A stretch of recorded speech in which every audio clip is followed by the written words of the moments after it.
9월 26일 오후 예배를 다 같이 시작하겠습니다.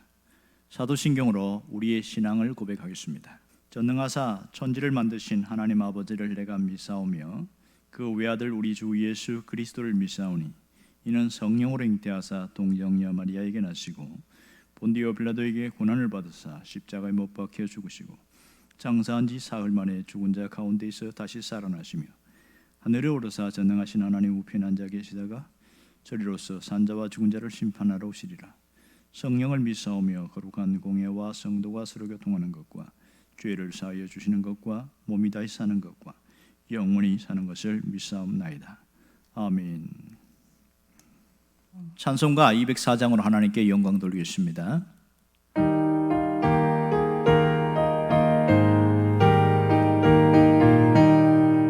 주의 말씀 듣고서 준행하는 자는 반석 위에 터닫고 집을 지은 같아. 비가 오고 물나며 바람 부딪혀도 반석 위에 세운 집 무너지지 않네. 잘 짓고 잘 지세 우리 집 잘 지세. 만세 반석 위에다 우리 집 잘 지세. 주의 말씀 듣고도 행치 않는 자는 모래 위에 터닫고 집을 지음 같아. 비가 오고 물나며 바람 부딪힐 때 모래 위에 세운 집 크게 무너지네. 잘 짓고 잘 지세 우리 집 잘 지세. 만세 반석 위에다 우리 집 잘 지세. 세상 모든 사람들 집을 짓는 자리 반석 위가 아니면 모래 위에 짓네. 우리 구주 오셔서 지연상을 줄 때 세운 공로 따라서 영영상 벌 주리. 잘 짓고 잘 지세 우리 집 잘 지세. 만세 반석 위에다 우리 집 잘 지세. 기도하겠습니다. 살아계신 하나님 아버지, 모든 생사 화복을 주관하시는 하나님의 역사하심을 믿습니다. 우리가 이 땅을 살아가면서 어떻게 살아야 되는지, 무엇을 위해 살아가야 되는지 바른 방향과 좌표를 보여주신 것을 기억합니다. 오늘도 주의 말씀을 통하여 우리의 영적인 집을 올바로 세워나가는 자가 되게 하여 주시옵소서. 말씀을 듣고 깨닫는 지혜 주시고 말씀에 순종할 수 있는 능력 주시옵소서. 예수님의 이름으로 기도합니다. 아멘.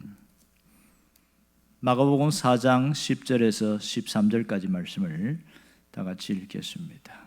예수께서 다시 바닷가에서 가르치시니 큰 무리가 모여들거늘 예수께서 바다에 떠있는 배에 올라 앉으시고 온 무리는 바닷가 육지에 있더라. 이르시되 하나님의 나라의 비밀을 너희에게는 주었으나 외인에게는 모든 것을 비유로 하나니 이는 그들로 보아도 알지 못하며 듣기는 들어도 깨닫지 못하게 하려 돌이켜 죄 사함을 얻지 못하게 하려 함이니라 하시고 또 이르시되 너희가 이 비유를 알지 못할진대 어떻게 모든 비유를 알겠느냐. 아멘. 예수님의 주옥 같은 말씀이 마태복음 산상수훈에 나타나 있습니다. 마태복음 5장, 6장, 7장은 마태가 예수님의 하신 말씀들을 한꺼번에 집약시켜 놓은 주옥 같은 메시지라고 할 수 있습니다. 이와 함께 쌍벽을 이루는 것이 예수님의 비유 말씀입니다.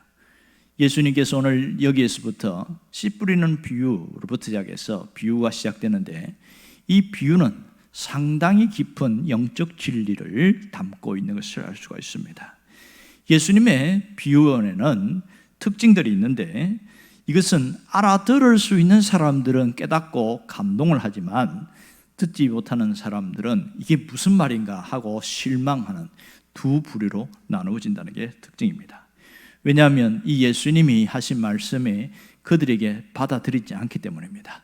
특별히 마가복음 4장 3, 4절을 보면 비유가 아니면 말씀하지 아니하시고, 이렇게 예수님이 중요한 진리를 이야기할 때 끊임없이 비유를 통하여 말씀하고 있습니다. 오늘은 그 비유 중에 첫 번째인 씨 뿌리는 비유에 대한 이야기를 하고 있습니다. 이 씨 뿌리는 비유는 인간의 궁극의 관심사여 목적인 하나님의 나라에 대하여 자세하게 설명하고 있습니다. 영적인 진리, 하나님의 나라가 어떻게 이루어지며 어떻게 들어갈 것인가, 그 하나님의 나라의 진리를 깨닫고 사는 사람은 어떻게 사는가, 그런 것을 잘 이야기하고 있지요. 그런데 들을 때에 잘 역사가 일어나고, 들을 때에 삶의 변화가 일어나고, 그렇게 듣는 자들, 깨닫는 자들에게 놀라운 역사가 있습니다.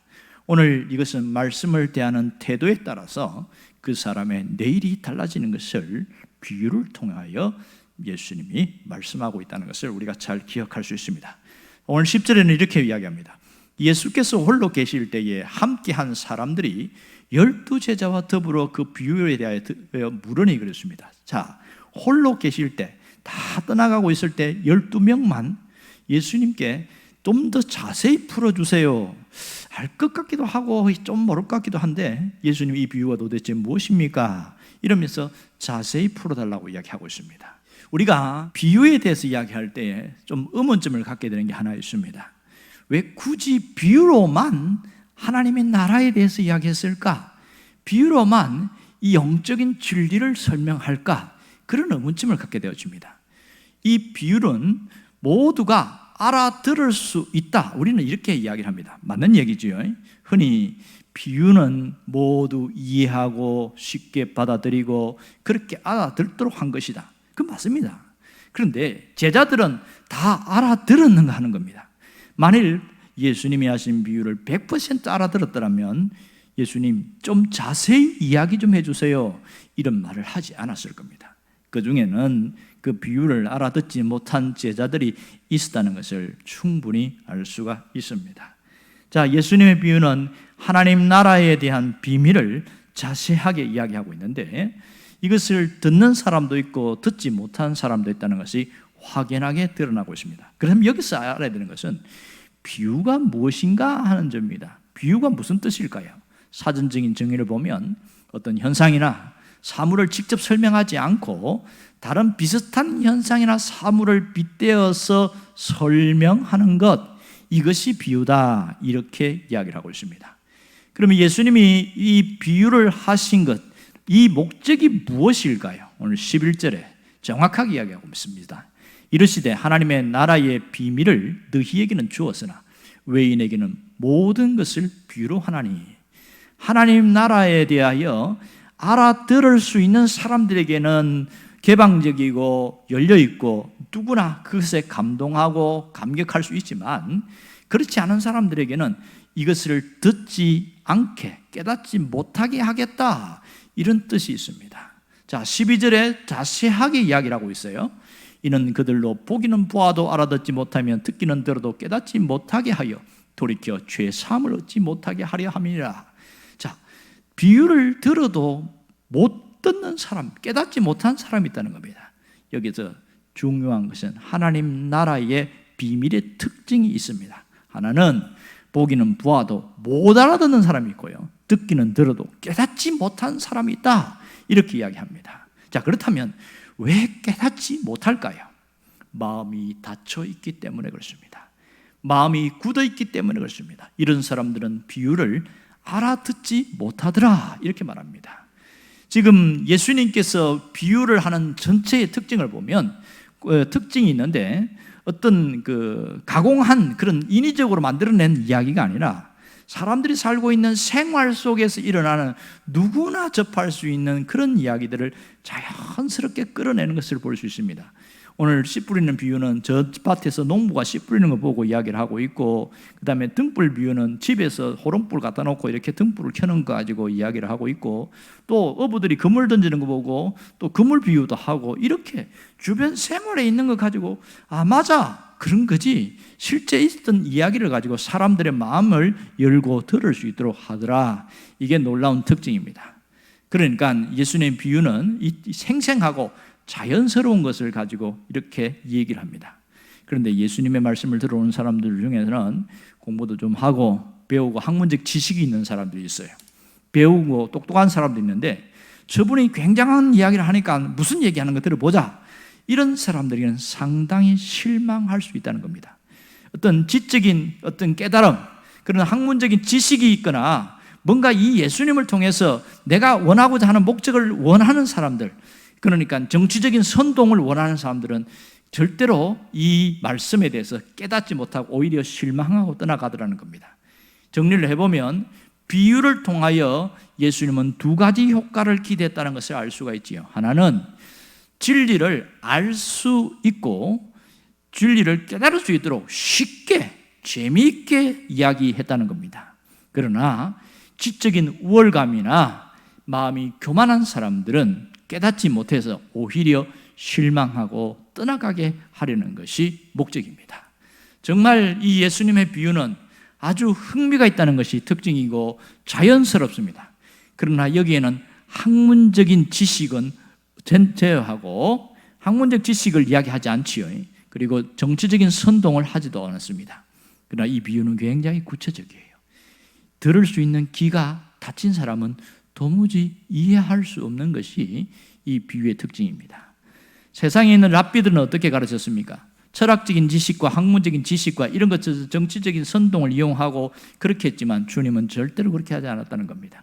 그러니까 당시에 철학자가 되고 싶어하는 사람이나 뭔가 정치적인 어떤 목적을 가지고 있는 사람들은 예수님 말씀이 잘 들릴까요? 안 들릴까요? 하나도 안 들리는 거죠. 예수님 비유는 그들의 관심거리와 아주 멀기 때문에 그렇습니다. 그러나 마음을 열고 무슨 말씀을 하시든지 아멘하고 받아들이기를 원하는 사람들에게는요, 굉장히 은혜가 되는 거예요. 아주 놀라운 변화가 나타나고 그것이 그들의 삶을 바꾸고 마음이 달라지는 놀라운 역사가 일어납니다. 이게 비유의 핵심입니다. 자, 비유로 말씀하신 이유가 뭐죠? 주님께서 이걸 통해서 오늘 우리에게 깨닫게 하는 영적인 진리가 무엇입니까? 비유로 말씀하신 것은 영혼을 살리게 하는 것이고 죄사함을 얻게 하는 것이라는 것입니다. 그러나 마음이 강팍한 사람들, 이 사람들은 돌이켜서 죄사함을 얻지 못하게 하는 것이 목적이라는 거죠. 그들은 강팍하다는 것은 하나님을 믿는 척하면서도 절대로 하나님의 진리에 순종하지 않는 사람들이라는 겁니다. 오늘 이것은 들어야 할 자는 반드시 듣고 영혼이 살아나고, 듣지 말아야 할 자들은 오히려 그것을 감추고 숨겨서 하나님의 비밀을 그렇게 보호하려고 하는 겁니다. 자, 거꾸로 생각해 보세요. 듣지 말아야 할 자들이 그 비밀을 깨달으면 무슨 생각할까요? 교만한 사람은 더 교만해질 것이고, 그리고 사람들에서 무식하다고 그러고 멸시하는 사람들은 자기가 깨달은 것 때문에 더 멸시할 것이고 더 나빠질 것이라는 거죠. 이것은 하나님이 의도한 뜻이 아니라는 것을 알아야 됩니다. 자, 우리가 오늘 하나님 말씀에 대해서 얼마나 이해하고 얼마나 깨닫고 있는가, 이것을 한번 깊이 생각해야 됩니다. 오늘 이 비유로 말씀하신 것을 깊이 돌아보면서 오늘 주님이 나에게도 동일한 말씀을 하고 있는데 그 말씀을 얼마나 깨닫고 있느냐는 거예요.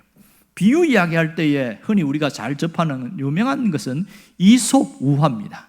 이솝이라는 사람이 동물에 빗대어서, 동물이나 곤충에 빗대서 중요한 교훈들을 이야기를 하고 있어요. 살아가는 생활의 지혜나 교훈들을 이야기하고 있는데, 예수님의 비유는 그런 동물이 아니라 실생활의 경험을 가지고 이야기했다는 게 특징입니다.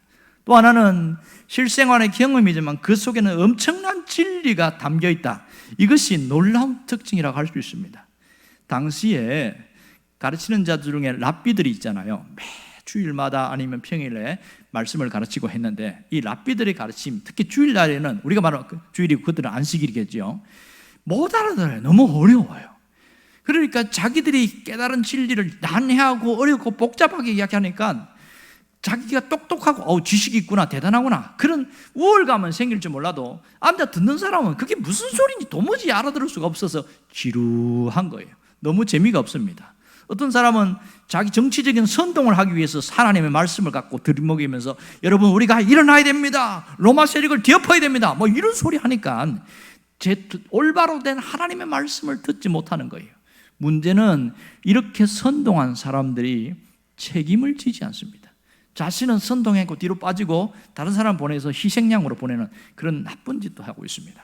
그러나 예수님의 가르침은 그들과 확연하게 달랐습니다. 첫 번째, 쉬웠어요. 그리고 선명하고 모두가 깨달을 수 있는, 공감할 수 있는 내용이고, 그리고 이걸 깨달아서 삶에 적용할 수 있다는 것, 이것이 예수님의 말씀과 랍비들의 말씀이 완전히 다른 것을 알 수 있습니다. 그렇다면 오늘 우리는 하나님의 말씀을 얼마나 깨닫고 있는가 하는 점입니다. 사람이 많이 알면 깨달음이 많다, 그렇게 생각합니다. 정말 그럴까요?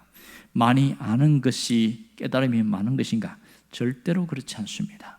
아는 것은 지식이고 깨달음은 신앙이다, 이렇게 표현할 수 있습니다. 사람이 깨달았다는 것은 무엇으로 증명할 수 있습니까? 변화입니다. 깨달은 사람은 변화가 일어나요. 생각의 변화가 일어나고, 가치관의 변화가 일어나고, 생활의 변화가 일어나고, 행동의 변화가 일어납니다. 이렇게 깨달은 만큼 변화가 일어나더라.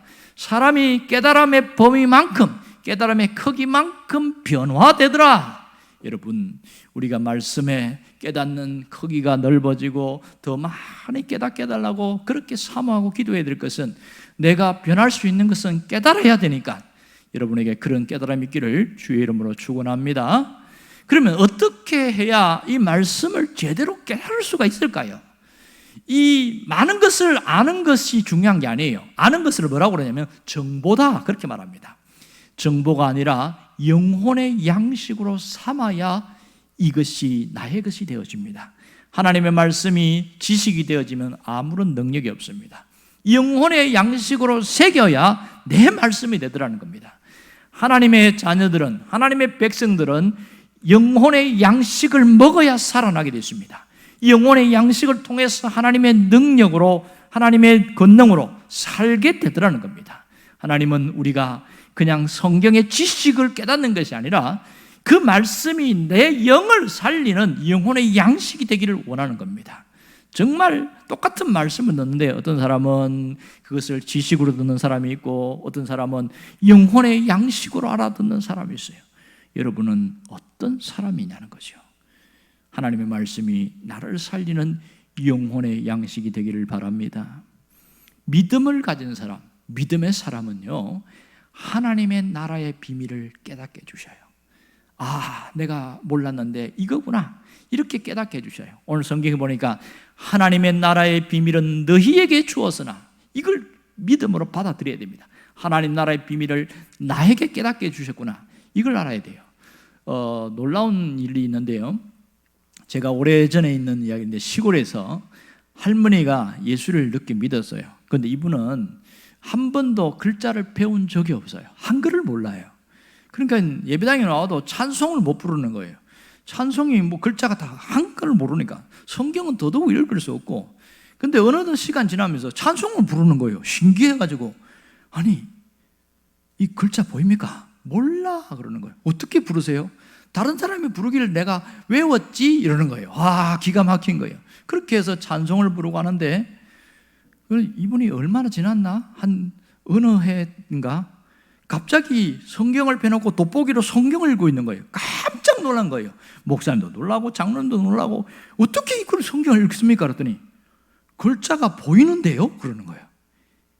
하나님이 특별한 은혜를 주셔서 이 글을 모르는 그 할머니에게 말씀을 깨달을 수 있도록 하나님이 글을 열어준 이런 특별한 은혜가 있더라고요. 이분이 평소에 그렇게 기도했거든요. 저는 나이가 많고 공부도 지식도 짧고 그래서 성경을 보고 싶은데 성경을 읽을 수가 없습니다. 하나님, 내가 성경을 읽을 수 있게 해주세요. 매일 그렇게 기도했거든요. 그런 기도한 지 여러 해가 지났는데 어느 날 갑자기 눈이 열린 거예요.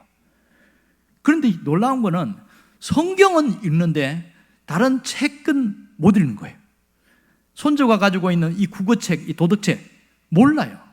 그런데 성경을 읽는 거예요. 이게 특별한 은혜인 거예요. 하나님이 그 기도에 응답해 주신 겁니다. 자, 하나님은 하나님의 비밀에 대해서 사모하고 깨닫는 자에게 반드시 열어준다는 사실입니다.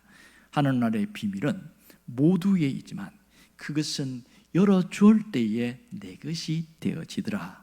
여러분의 그 비밀을 깨달을 수 있기를 바랍니다. 모든 사람에게 천국이 허락되지 않았다는 것을 알아야 됩니다. 하나님의 말씀을 가치를 깨닫지 못하고 하나님 말씀을 악의적으로 사용할 가능성이 있기 때문에 하나님 말씀을 다 그들에게 알려주지 않았다는 거예요. 그들이 깨달은 만큼도 교만해진다고 그러죠.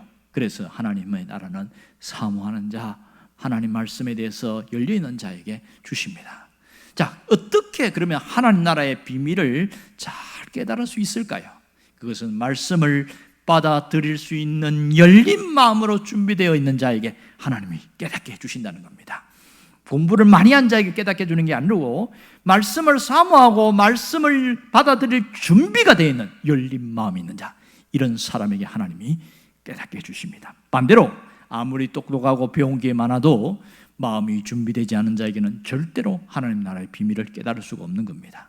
예배를 많이 참여했다고, 많이 참석했다고 깨달음이 많은 것이 아니라 말씀이 열려야 되고 사모함이 있어야 그 사람에게 깨달음이 있습니다. 이 진리의 말씀을 깨달을 수 있도록 우리가 해야 될 것은 하나님께 요청하는 겁니다. 하나님, 내가 말씀을 깨닫게 해주세요. 이 기도가 대단히 중요합니다. 왜냐하면 하나님은 들을 귀 있는 자들은 반드시 듣게 한다는 겁니다. 들을 귀 있는 자가 누굽니까? 말씀을 사모하는 자입니다. 말씀을 깨닫기를 원하는 자입니다. 이런 자에게는 반드시 열어주신다는 사실입니다. 우리가 한 말씀 한 말씀 깨달음을 위하여 기도해야 됩니다. 말씀을 듣고 깨닫는 자는 어떻게 달라져요? 내 영혼이 살아나는 거예요. 내 영혼이 살아나고 내 삶이 회복되어지고 내 인생이 달라지고, 그래서 말씀이 생명이다, 드디어 그런 얘기를 하게 되어지는 겁니다. 말씀은 능력이 있어서 우리를 바꿔놓습니다. 여러분, 그 깨달음 때문에 내가 다시 일어날 수가 있습니다. 다시 살아갈 수 있는 용기를 얻게 되더라는 겁니다. 말씀이 있기에 내가 회복되고, 말씀이 있기에 내가 살아나고, 말씀의 깨달음이 있기에 내 영혼이 완전히 회복되어지는 놀라운 역사가 있습니다. 어떻게 하면 나를 살리는 그 말씀으로 들을 수 있느냐는 겁니다. 이것이 관건이겠지요. 자, 내가 깨닫고 싶은데 안 깨달아질 때가 있어요. 왜 그럴까요? 뭔가 내가 나를 말씀을 듣지 못하게 하는 게 있단 말이에요. 말씀을 듣지 못한 게, 이것을 깨트려 버리면 됩니다. 내가 나를 깨트려 버리면 됩니다. 내 안에 있던 굳어 있는 것들이 있단 말이에요. 이 굳어 있는 것들을 깨트려 버리면 됩니다. 내 안에 어떤 문제가 되는 것들이 있어요. 이것을 깨트려 버리면 그때부터 들리기 시작합니다. 사람의 마음은 어떨 때는 길가와 같고, 어떨 때는 돌밭과 같고, 어떨 때는 가시덤불 같은 그런 마음이 있습니다. 이게 정상이에요. 사람이 속상하거나 미워하거나 화가 나거나 욕심을 내거나 그런 죄와 관련된 나쁜 것이 딱 들어올 때에 탁 마음이 닫혀버린단 말입니다. 이게 인간이거든요. 이 세상의 인간 중에서 하나님의 말씀을 받아들이기에 합당한 사람은 단 한 사람도 없습니다. 다 인간은 연약하고 악하고 문제가 있습니다. 그러나 좋은 밭으로 변화되는 사람이 있다는 거예요. 좋은 밭으로, 말씀을 받아들이기 좋은 밭으로 변화된 사람이 누구일까요? 이 사람이 어떻게 해서 그렇게 바뀔까요? 그것은 내가 고난을 당하고 환난을 당하고 고통을 당하면서 내가 하나님 없으면 소망이 없구나, 이 마음이 가난해진 사람들은 달라지기 시작하는 겁니다. 하나님이 무슨 말씀을 하시든지 믿음으로 아멘하고 받아들이는 거예요. 너무 힘겹거릴 때 하나님 아니면 내가 살아갈 수 없다는 걸 깨달은 사람은요, 마음이 확 열려 있습니다. 여러분, 꼭 고난을 받아야만 그러면 이렇게 말씀이 깨달은가? 절대로 그렇지 않습니다. 내가 내 자신을 알아요. 내가 내 자신을 알아요. 그래서 스스로 쟁기질로 하고 쓰레기를 해서 돌은 걸러내고 단단한 흙은 부셔버리고 내 마음을 좋은 밭으로 만들어 나갈 때에 말씀이 내 안에 정착할 수 있게 하더라는 겁니다. 근데 참 인간이 악한 게 뭐냐면, 형편이 풀리고 모든 것이 다 잘 되고 잘 되면 좋은 밭이 되는 줄 알고 있습니다. 절대로 그렇지 않습니다. 사람은 잘 살수록 하나님께 더 가까워지고 더 말씀을 사랑할 것 같은데 현실은 정반대로 가고 있습니다. 이제 문제가 풀어지면요, 기도 안 합니다. 형편이 좋아지면 예배 드리는 것조차 귀찮아합니다. 세상에서 나가 즐기고 놀고 할 것도 많은데 귀찮게 이 예배당에 와야 되느냐, 이렇게 생각하는 사람이 많아요. 편해질수록 더 길가와 같이 마음이 단단해지고 그 속에 돌짝밭에 돌들이 생기고 가시덤불처럼 수북하게 쌓이는 경우가 굉장히 많습니다. 아무리 하나님 말씀이 떨어져도 그런 마음밭에서는 아무런 영향력도 능력도 나타나지 않는다는 사실입니다. 여러분, 때로는 내가 원하지 않지만 환난도 겪고 고난을 당하고 힘겨운 삶이지만, 그러나 놀라운 것은 이 어려움을 참고 견디고 하면서 내가 나를 깨뜨려 버렸을 때에 드디어 길가 같은 단단함이 마음이 부드러워져요. 그리고 마음에 있던 이 단단한 돌들이 다 걸러지기 시작하고 수북하던 가시덤불도 싹 제거되어집니다. 어느 순간 마음이 부드러워져 있어요. 하나님의 말씀으로 새겨들 수 있도록 되어지더라는 겁니다. 여러분, 하나님의 말씀을 전심으로 받아들이면 영적인 부흥이 일어납니다. 말씀을 전심으로 받아들이는 것이 놀라운 일입니다. 굳어 있는 것은 싹 갈아엎고 뒤집어 버려야 돼요. 누가 해야 됩니까? 내가 해야 돼요. 내가 고집 부리고 안 하게 되어지면 환경이 나를 하게 만듭니다. 얼마나 힘든지 몰라요. 어리석은 사람은 환경이, 하나님이 그렇게 할 때까지 멍청하게 기다리고 있는 사람이에요. 제일 미련한 사람이죠. 지혜로운 사람은 누구입니까? 내가 내 마음에 돌 같은 마음이 있구나, 내 같은 여기 가시 같은 게 있구나, 그리고 나를 깨뜨려 나가고 청소하고 비우고 깨끗이 제거하고 이렇게 할 때에, 그때는 아무런 어려움도 없어지는 겁니다. 이게 지혜로운 사람이지요. 비로소 좋은 땅이 되어집니다. 이 좋은 땅이 되었을 때에 주님은 반드시 좋은 결과를 줍니다. 그게 뭡니까? 열매 맺는 신앙이지요. 오늘 여기에 성경에 나오는 것처럼 30배, 60배, 100배의 열매를 맺는 겁니다. 자, 그러면 내가 이제 어떻게 살아야 하는가? 이 점을 깊이 생각해야 합니다. 결실이 풍성한 신앙인으로 살아갈 수 있기를 바랍니다. 결실이 풍성하다는 것은 내 안에서 영적인 부흥이 일어나는 것이지요. 내 삶에 뜨거운 역사가 일어나는 겁니다.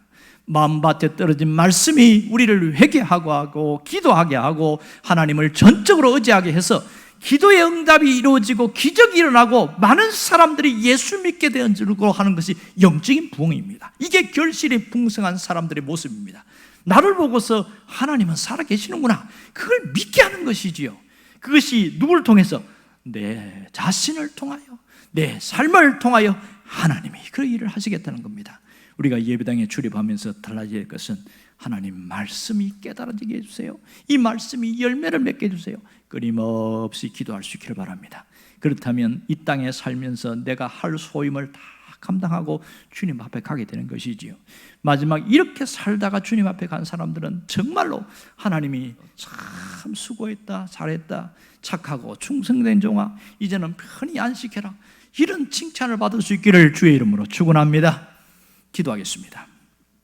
살아계신 하나님 아버지, 우리의 연약함을 아시는 주께서 긍휼을 베풀어 주시고 주님이 우리를 새롭게 하시기를 간절히 원합니다. 하나님의 말씀이 우리의 밭에 뿌려지기를 원하며 길가와 돌밭이나 가시떨기를 다 제거한 다음에 온전히 주의 말씀이 결실하기를 원합니다. 깨달아지기를 원합니다. 회복되기를 원합니다. 열매 맺는 신앙인으로 살아가게 하여 주시옵소서. 예수님의 이름으로 기도합니다. 아멘. 주기도문 하겠습니다. 하늘에 계신 우리 아버지여, 이름이 거룩히 여김을 받으시오며 나라가 임하시오며 뜻이 하늘에서 이루어진 것 같이 땅에서도 이루어지이다.